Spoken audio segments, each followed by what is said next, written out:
dead of night, a whisper slices through the air. Unseen and unheard, it penetrates the world's most sophisticated air defenses.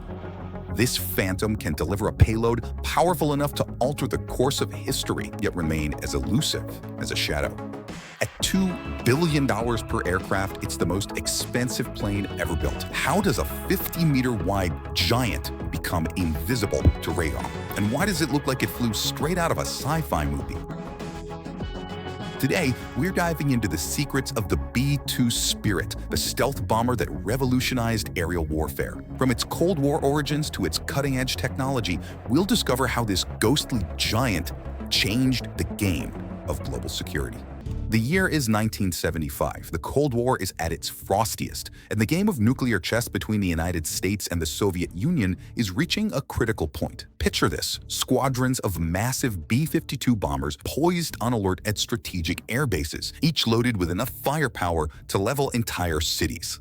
These massive aircraft were constantly kept flying or on high alert, ready to get airborne at a moment's notice, forming a critical part of America's nuclear deterrent. Flying out of Shepherd Air Force Base in Texas, the routes varied by year, but in general, there were routes that went to positions over the Canadian Arctic, Alaska, Greenland, and the Mediterranean Sea. But there's a problem. The Soviets have been busy. They've developed air defense systems so advanced that they could swap these flying fortresses out of the sky like flies. As one Air Force general put it, sending B-52s into Soviet airspace would be like throwing a rock at a hornet's nest while wearing a bright red target on your chest.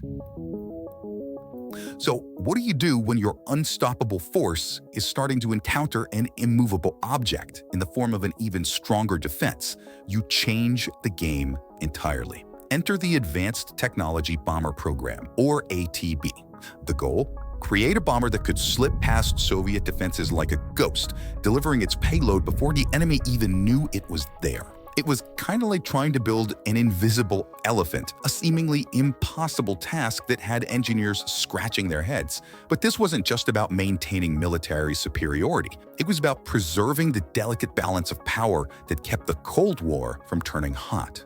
You see, the whole concept of nuclear deterrence relied on the ability to strike back if attacked. If the Soviets thought that they could neutralize America's bomber fleet, the risk of a first strike increased dramatically. Now, little did anyone know, the solution to this problem had actually already been dreamed up decades earlier, and then quite literally smashed to pieces. Let's rewind the clock back to 1946. World War II has just ended, and while most of America is focused on building cars and suburban houses, one man is obsessed with a different kind of construction. His name? Jack Northrop, and his vision? The flying wing. Imagine an aircraft that's all wing. No fuselage, no tail, just one sweeping aerodynamic shape. It looked like something out of a sci-fi magazine, but Northrop was convinced it was the future of aviation.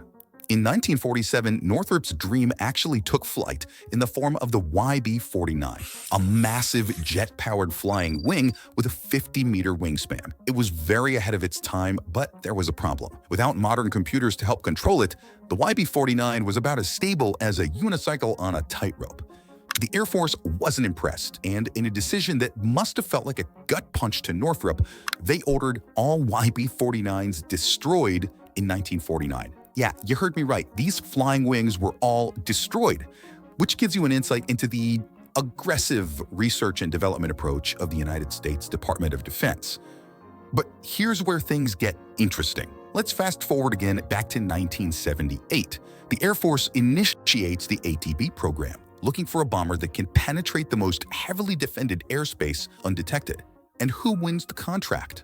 Well, none other than Northrop Corporation. It's like the flying wing rose from the ashes, ready for its second act.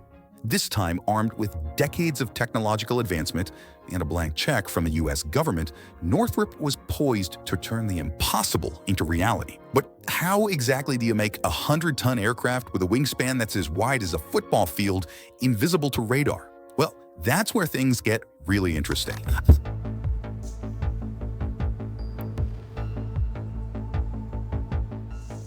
Okay, first things first, we have got to talk about that iconic shape.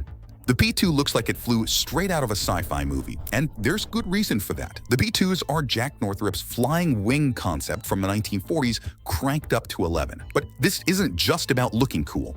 Every curve and angle of this bad boy serves a purpose.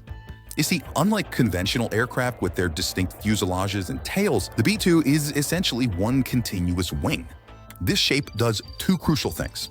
It gives the B-2 an incredibly low radar cross-section, that's stealth speak for really hard to spot, and it also provides excellent aerodynamic efficiency, crucial for an aircraft designed to fly halfway around the world without breaking a sweat. Now, let's zoom in on the B-2's materials that give it its stealth capabilities. The real magic happens on the surface.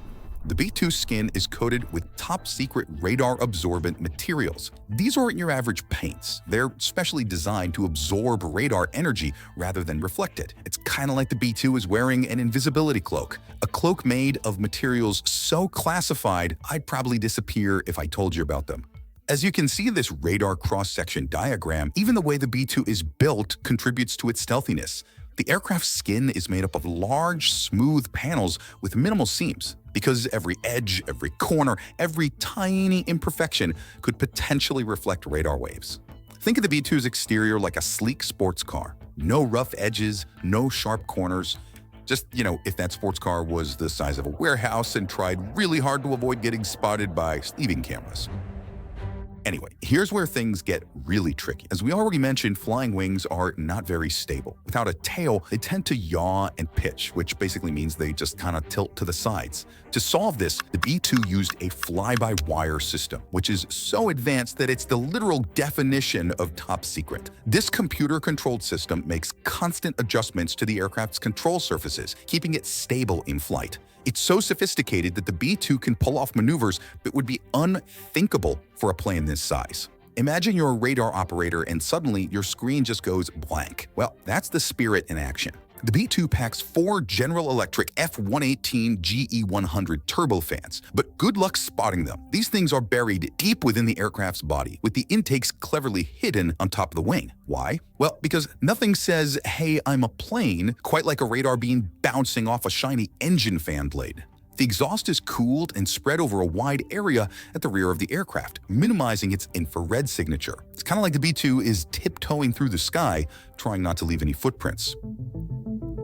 The airframe is made primarily of carbon graphite composite materials, lightweight, strong, and about as radar transparent as you can get without being physically invisible. The aircraft was built in separate sections, then assembled with the precision of a Swiss watchmaker. One tiny misalignment and boom, suddenly you've got a multi-billion-dollar radar reflector instead of a stealth bomber.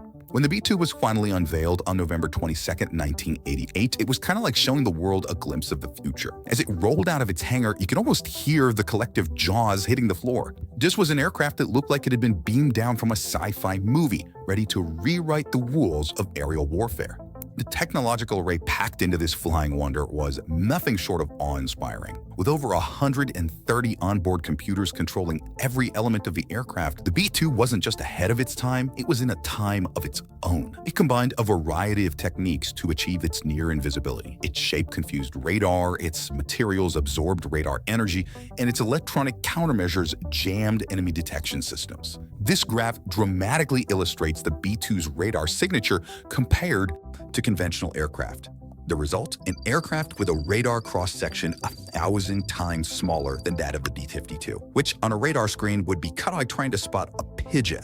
When the B-2 made its maiden flight on July 17, 1989, it proved that all this fancy engineering wasn't just theoretical. This thing could fly, and fly well. It was the combination of decades of work from Jack Northrop's early experiments to the cutting-edge technology of the 1980s. The B-2 Spirit wasn't just a new aircraft. It was a revolution in aviation, a flying testament to human ingenuity and perseverance. Now, let's talk about the capabilities and performance that this beast has, because in addition to stealth, the B-2 Spirit is a highly capable asset made to carry out missions deep in hostile territory. First up, let's talk everyone's favorite, payload. It can carry 20 tons of bombs. Basically, imagine squeezing 10 sedans into its belly. And we're not talking about just conventional bombs here. The B-2 is part of America's nuclear deterrent strategy. For your everyday, non-apocalyptic missions, the B-2 can carry up to 80 500-pound GPS-guided bombs. That's precision strikes on 80 different targets in one single sortie. Or if you're feeling a little bit more ambitious, let's say, it can deploy specialized weapons, like the GBU-57 Massive Ordnance Penetrator. At 15 tons, this bunker buster is basically a small building that you can drop on other buildings. Kind of like the Air Force's way of saying, we don't care how deep you did, we can still reach you. But here's where things get really impressive. The B-2's range. On a single tank of gas, this thing can fly over 11,000 kilometers. That's like flying from New York to Moscow and still having enough fuel left to circle the Red Square a few times. And with aerial refueling, its range is basically anywhere on Earth. It's the kind of plane that can show up uninvited to a party halfway around the world and still leave before anyone notices. Now, you might be thinking, sure, it can go far, but is it fast? Well, at high altitudes, the B-2 cruises about 901 kilometers per hour. That's not breaking any speed records, but remember, this is a bomber, not a fighter jet. It's more about the slow, silent approach than the flashy flyby. Plus, it can reach altitudes of 50,000 feet. That's almost higher than Mount Everest times 2. It's operated by a crew of 2, a pilot and a mission commander. These folks aren't just flying. They're managing a suite of state-of-the-art avionics and mission planning systems that are so advanced they're in a league of their own. And get this, if GPS goes down, the B-2 can navigate using the stars. The B-2 can operate in all weather conditions, day or night. Its advanced radar system, which has been very controversial, allows it to perform terrain-forming and terrain avoidance maneuvers automatically. But how much does it cost to have this kind of bomber in your fleet? Each B-2 costs about $2 billion per aircraft, which is more than the entire GDP of some small countries. That's billion with a B. To put that in perspective, you could buy about 5,000 average American homes for the price of one B-2.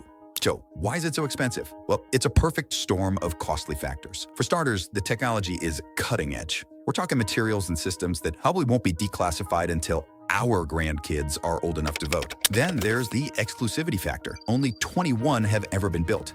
Maintenance is another budget buster. That radar-absorbing skin, it needs to be reapplied regularly. And let's not forget about the constant upgrades.